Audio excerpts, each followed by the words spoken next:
বলে সুন্দরী রেখা নিজের মনে খসে পড়বে, তাই আমি এবার মুখ ধর মেরে আমার পথ বেছে নেব।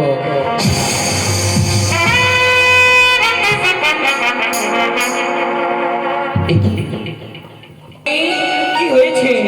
আমি বলি শুনো মাতা, বলি যে তোমার কি মতে প্রবেশ করবো ওই লৌহবাসন ঘরে। কেন?